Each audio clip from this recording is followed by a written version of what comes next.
BNP নেতাদের সঙ্গে বৈঠক করছেন দক্ষিণ এশিয়া এবং মধ্য এশিয়া বিষয়ক মার্কিন সহকারী পররাষ্ট্রমন্ত্রী পল কাপুর।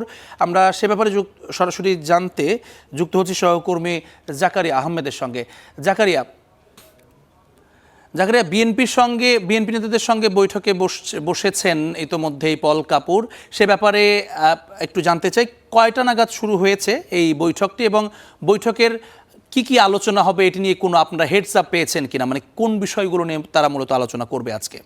জ্যাভলিন আজ সকাল 11টার সময় এই গুলশানে মার্কিন যিনি ঢাকা নিযুক্ত যে মার্কিন রাষ্ট্রদূত রয়েছেন ব্রেন্ট রিসেনসন, তার বাসভবনে ঠিক 11টার সময় বিএনপির 5 সদস্যের প্রতিনিধি দলের সঙ্গে ঢাকা সফররত দক্ষিণ এবং মধ্য এশিয়া বিষয়ক মার্কিন সহকারী পররাষ্ট্রমন্ত্রী পল কাপুর তার বৈঠক শুরু হয়েছে এবং তার বিএনপির তরফ থেকে এই বৈঠকের প্রতিনিধিদের নেতৃত্ব দিয়েছেন ডক্টর আব্দুল মঈন খান, বিএনপি স্থায়ী কমিটির সদস্য। আমরা যতটুকু জানতে পেরেছি যে তার এই সফরে, 2 দিনের সফরে তিনি গতকালকে বিএনপির বেশ কয়েকজন মন্ত্রীর সঙ্গে তিনি সাক্ষাৎ করেছেন। ইতিমধ্যে আমরা জানতে পেরেছি যে বিএনপির নির্বাচিত সরকার নির্বাচনের মধ্য দিয়ে সরকার গঠন করার পর প্রথম এই সফর, মার্কিন কোনো উচ্চপদস্থ কর্মকর্তার এই সফর বাংলাদেশে হচ্ছে।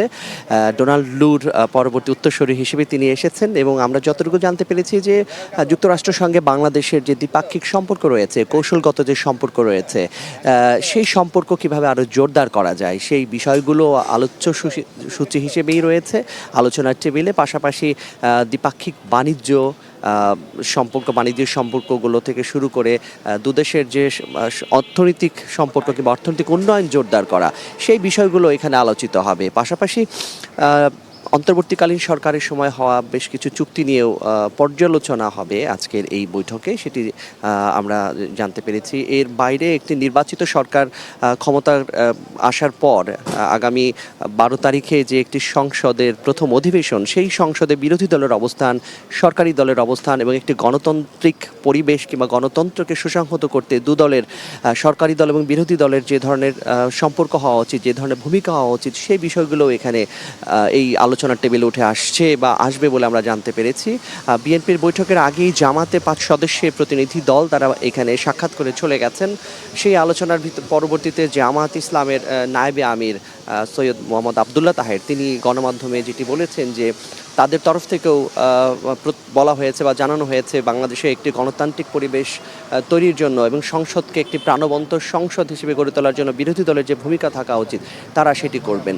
তারই আলোকে সেই ধারাবাহিকতায় রাজনৈতিক দলগুলোর সঙ্গে আজকে এই পল কাপুরের যে বৈঠক, সেখানে এখন বিএনপির প্রতিনিধি দলের সঙ্গে তার বৈঠকটি হচ্ছে। সেখানে ডক্টর আব্দুল মঈন খানের নেতৃত্বে বিএনপির 5 সদস্যের প্রতিনিধি দল রয়েছেন।